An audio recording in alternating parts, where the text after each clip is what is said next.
he is really the end result of patience. You know, he is really the end result of showcasing how patience works. What the hell am I talking about? Ma che borire, che dici tu? Papà, non ne mangi ova, cucù, cucù. I'm going to say that a lot. So, che borire. Okay. A pazienza ci vuole. Abbia pazienza. Mizzichina. Bisogna, bella maccia, abbi pazienza. You have to have patience. So, let me explain a little story. Let me tell you a little story.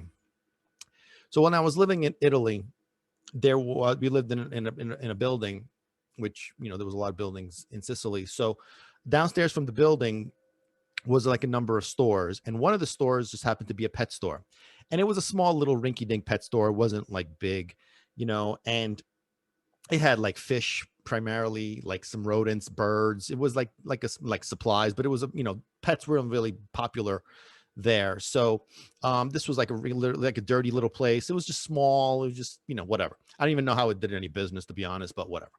Oh, I was blocking handle with my hand. Sorry, buddy.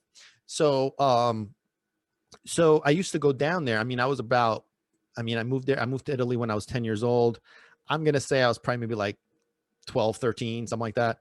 And I used to go down there, and I used to go down purposely because I wanted to admire the birds. And I've always been fascinated by birds, their colors, their ability to like copy sounds. And of course, the greatest thing is their ability to talk, like the fact that they could talk and they sound like a person is just, to me, is the coolest thing ever.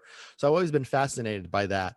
And I've always wanted the birds, so even as a kid, I would go down there and I would just, every single day, I would just admire these birds. And the showcase of this, the showcase of the store, the centerpiece of the store was a particular bird that was literally in the center of the store on this big giant, like perch type deal.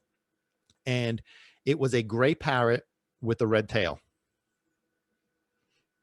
Look familiar, huh? Yeah. You're going to get to that in a second. So I don't know. I just fell in love with this bird for some reason. And I would go down purposely just to check him out, just to see him. And I don't know, it was just some kind of like just fascination about it. So one day I told my parents that I wanted this bird. Now, let me just explain that I was not good in school, okay? Not just in Italy, but here. A scuola ero scecco. Era proprio scecco. That's a donkey. That's what Sicilians call somebody who's not really good in school. They call them a donkey. So yeah, that's scecco.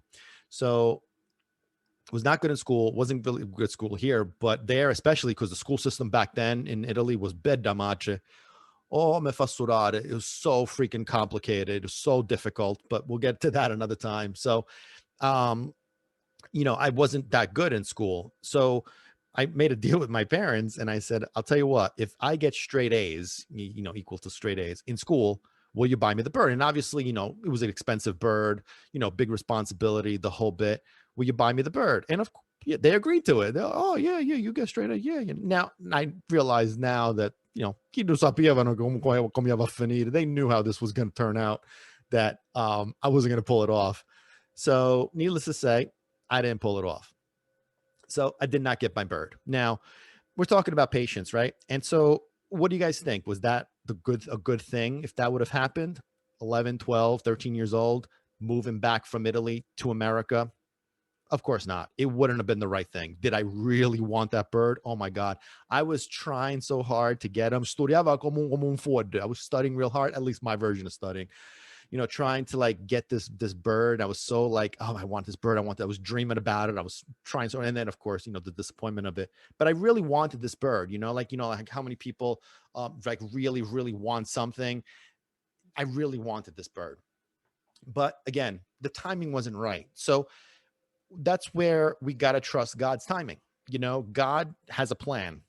Not to talk like Hannibal, but I love it when a plan comes together. That was Hannibal's key phrase. But if I would have gotten this bird, it wouldn't have ended well because I wasn't responsible. I was a kid, you know what I mean? And my parents weren't like animal people. And then moving from Italy, what I was going to do? Put them in a suitcase and bring it? Just it wouldn't have worked out. Anyway, when I decided that I was ready to finally get the bird that I wanted, I knew that I wanted to get a bird that talked. That was my dream. That was the biggest deal. I wanted a bird that can talk.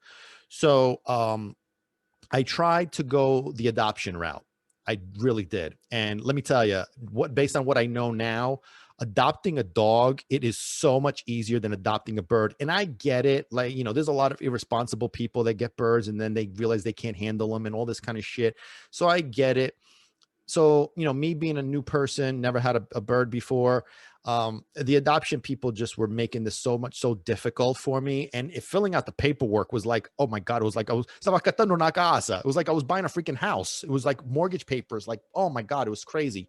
So at the end of the day, they said, I couldn't get the type of bird that I wanted. I can only get a specific type, which was like smaller birds that really didn't talk. That's what they felt I was qualified for, but that's just not what I wanted. Like I not come this far to settle. You know what I mean?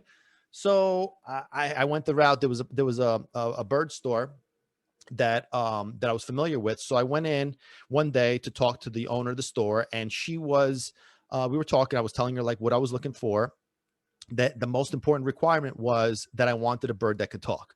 And she said to me, she goes, well, if talking is your number one requirement, then you want an African gray.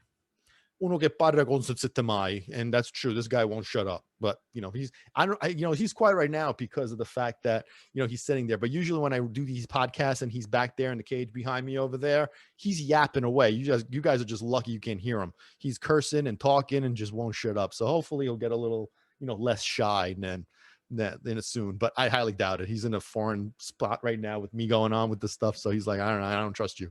So he doesn't want, this is like entrapment. But the lady at the store said, you will not be happy with anything else except for an African gray. So I was like, fine, we'll get an African gray. And she just coincidentally happened to have 2 baby African grays that had just been hatched. She had hatched them. She was bottle feeding them or hand feeding them, whatever. And literally they were like this big. I have to show you guys pictures of these featherless little thingies. Like the eyes were cold. It was him and his brother, and they looked just so weird, but they were so tiny. So that's what I got. And so when I was, I didn't really know too much about this bird situation, but she was showing me pictures. She was really awesome about it. She was telling me about the bird and the characteristics and what they look like and so on and so forth. And then I was finalizing everything, with her, and all of a sudden a picture just popped in my mind. And I realized that the bird that I had just gotten